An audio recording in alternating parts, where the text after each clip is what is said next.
बिस्मिल्लाहिर्रहमानिर्रहीम। आज का हमारा टॉपिक है रन ऑफ। तो ये हाइड्रोलॉजी का एक लास्ट जो टॉपिक्स हैं उनमें से एक है। इसमें कैलकुलेशंस एज सच नहीं है ज़्यादा, तो थ्योरेटिकली हम इसको पढ़ सकते हैं। तो ये लेक्चर 12 है आपके कोर्स का।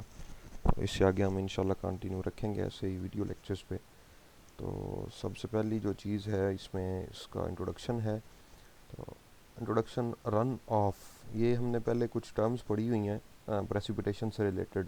तो उनमें से एक इम्पॉर्टेंट टर्म ये रन ऑफ थी। जैसे हमने इन्फिल्ट्रेशन पढ़ी थी, पानी इन्फिल्ट्रेट होता है या सीपेज होती है वाटर की। जैसे ही बारिश शुरू होती है तो पानी ज़मीन के अंदर रिसना शुरू हो जाता है। उसका कुछ हिस्सा ग्राउंड वाटर के साथ मिक्स हो जाता है, कुछ हिस्सा जाके इंटरफ्लो होके आपकी स्ट्रीम के साथ मिक्स हो जाता है। इसी तरह से हमने इंटरसेप्शन पढ़ी थी कि जब बारिश होती है तो दरख्त होते हैं, तो वो पानी कुछ जो है वो दरख्तों पे, उनके पत्तों पे या ऐसे उन जगहों पे रुक जाता है, उसको इंटरसेप्शन कहते हैं।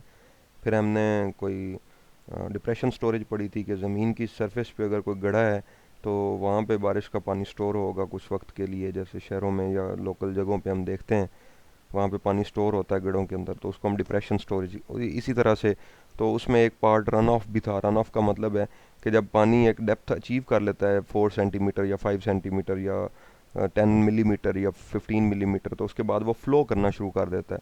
तो जैसे ही वो सरफेस पे फ़्लो करता है तो उसको हम रन ऑफ बोलते हैं, या डायरेक्ट रन ऑफ भी वो होता है। तो इसी रन ऑफ को आज हमने स्टडी करना है। तो सबसे पहली चीज़ है इसमें, इसका इंट्रोडक्शन है। ये इंट्रोडक्शन क्या है उसको हम स्टडी करते हैं। Stream flow representing the run of phase of the hydrologic cycle is the most important basic data for hydrologic studies. A stream can be defined as a flow channel into which the surface runoff can form from a specified basin enters. मतलब आपका जो stream है वो कोई भी channel होता है, वो रिवर हो सकता है, वो कैनाल हो सकता है, वो कोई भी नदी नाला, कोई भी ऐसी चीज़ हो सकती है जिसमें आपकी बारिश होती है और इलाके एक ख़ास बेसन से या कैचमेंट एरिया से पानी इकट्ठा होकर उस चैनल में चला जाता है। तो that channel is known as stream. Runoff is generated by rainstorms. बारिश होती है, अगर हल्की फुल्की बारिश हो रही है जैसे ड्रिजल होती है, वो बूंदाबांदी हो रही है, तो उससे इतना ज़्यादा रन ऑफ जनरेट नहीं होता। मतलब वो पानी की कैपेसिटी सिर्फ वो इनफिल्ट्रेशन कैपेसिटी कोई पूरा कर सकता है, उससे रन ऑफ जनरेट नहीं होता। हाँ, अगर रेन स्टॉर्म्स हैं, मतलब तेज़ बारिश हो रही है जिसकी इंटेंसिटी बहुत ज़्यादा है, तो उससे आप रन ऑफ जनरेट हो सकता है और आप कैलकुलेशन भी कर सकते हैं। Its occurrence and quantity are dependent on the characteristics of the rainfall event. मतलब आपकी रेनफॉल किस तरह से हो रही है, आपका रन ऑफ कैसा जनरेट होगा, तो आपकी रेनफॉल इंटेंसिटी क्या है, पहला फैक्टर है जिस पे डिपेंड करता है आपका रन ऑफ। दूसरा, ड्यूरेशन क्या है रेनफॉल का, मतलब अगर 15 मिनट लगते हैं पानी को आपके कैचमेंट एरिया से उस कैनाल तक पहुंचने में और टोटल बारिश ही 5 मिनट हुई है, तो आपका रन ऑफ जनरेट नहीं हुआ। मतलब आपका जो रन ऑफ है, आपकी जो बारिश का पानी है, उसने 15 मिनट के अंदर पहुंचना था आपके सेंटर ऑफ एरिया से आपकी स्ट्रीम तक।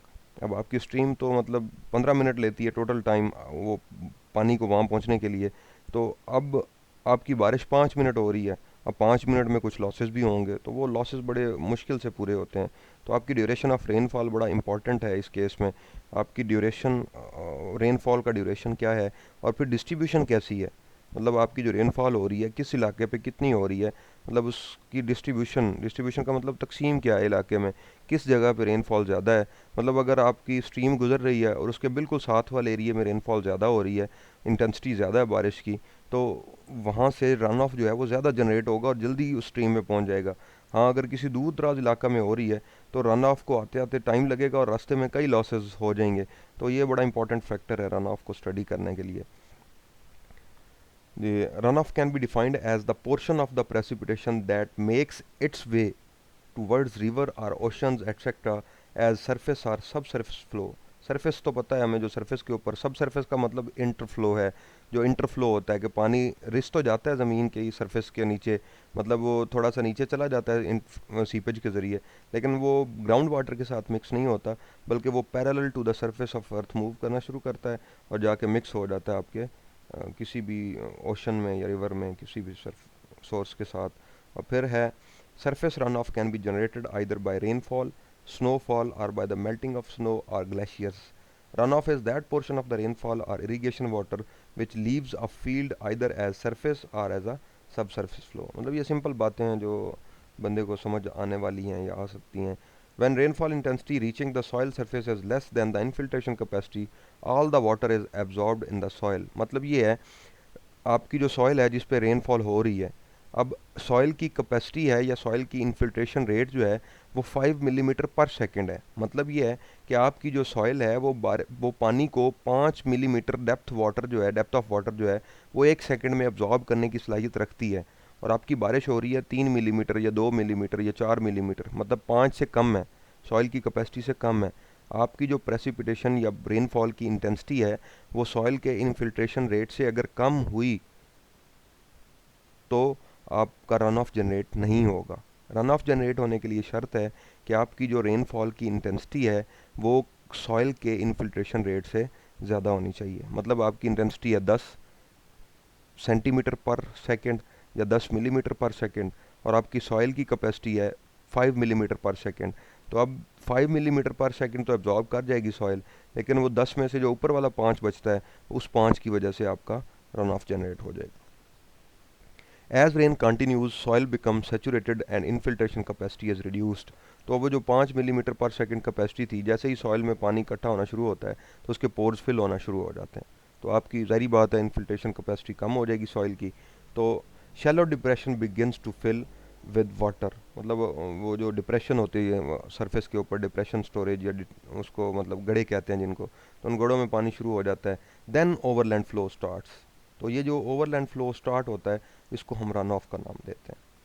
तो इसमें वो जो कह रहा है आपकी डिटेंशन स्टोरेज क्या होती है, वो हमने पढ़ा था एक बार, एक टर्म है डिटेंशन स्टोरेज, कि आपकी जब बारिश शुरू होती है तो वाटर 2 4 5 6 मिलीमीटर तक स्टोर होता है और फ़ौरन सपोज 6 मिलीमीटर के बाद उसने फ़्लो करना शुरू किया तो ये जो 6 मिलीमीटर है ये उसकी डिटेंशन स्टोरेज है, ये सरफेस डिटेंशन भी इसको कहते हैं। मतलब सरफेस ने इतना पानी डिटेन करके उसके बाद रन ऑफ जनरेट किया। The amount of water on which the land surface in transit towards stream channel is called detention storage। in transit का मतलब है कि आपकी जो लैंड सरफेस है पहले उस पर जो वाटर था वो स्टैटिक फॉर्म में था, लेकिन अब जो वाटर है वो स्ट्रीम चैनल की तरफ चलना शुरू हो गया। मतलब आपका ट्रांजिट है। ट्रांजिट का मतलब है कि आपने अभी स्टैटिक फॉर्म से डायनामिक फॉर्म में जाना शुरू कर दिया है। मतलब आप पहले आपका जो वाटर था सरफेस पे वो रुका हुआ था, स्टोर हो रहा था, लेकिन जैसे ही डिटेंशन स्टोरेज पूरी होती है तो वो पानी मूव करना शुरू कर देता है स्ट्रीम चैनल्स की तरफ। वो स्ट्रीम चैनल आपका वाटर कोर्स हो सकता है, वो कोई ड्रेन हो सकती है, वो कोई कैनाल या कोई भी रिवर या कोई भी ओशन हो सकता है जिसकी तरफ पानी जाएगा। टाइप्स ऑफ रन ऑफ है, तो एक सरफेस रन ऑफ होता है, दूसरा सब सरफेस रन ऑफ होता है या उसको बेस फ्लो का नाम भी देते हैं। अब सरफेस रन ऑफ क्या होता है, जो उस नाम से जाहिर है जो सरफेस पे मूव करेगा। अब सब सरफेस रन ऑफ है, इसका मतलब ये सरफेस के नीचे से पानी आता है, इंटरफ्लो या उसको बेस फ्लो का नाम भी देते हैं। तो इसकी टाइप्स आगे हम पढ़ते हैं डिटेल में। What is surface run of?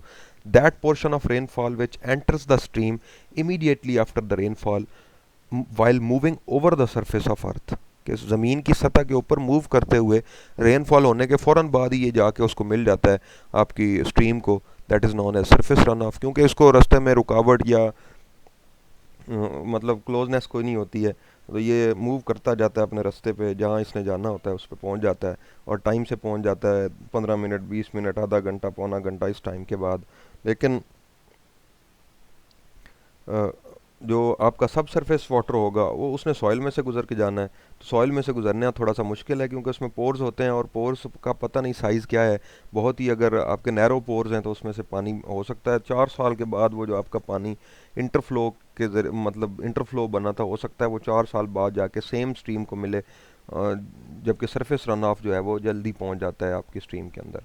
तो इसलिए उसने कहा है इमीडिएटली आफ्टर। इमीडिएटली का मतलब 15 मिनट आधा घंटा 20 मिनट इतना टाइम लग सकता है। It occurs when all losses is satisfied and rainfall is still continued and rate of rainfall is greater than infiltration। रही बात हमने पहले की है कि अगर आपके इन्फिल्ट्रेशन रेट ज़्यादा है और रेनफॉल कम है, मतलब रेनफॉल की जो इंटेंसिटी है वो कम है, तो फिर आप रन ऑफ जनरेट करवाने के काबिल नहीं है, रन ऑफ जनरेट नहीं होगा। लेकिन अगर आपकी रेनफॉल इंटेंसिटी ज़्यादा है और इन्फिल्ट्रेशन रेट कम है तो फिर सरफेस रन ऑफ जनरेट हो जाएगा।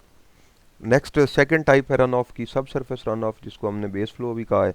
That part of rainfall which first leaches in to the soil and moves literally, literally का मतलब है parallel to the surface of earth,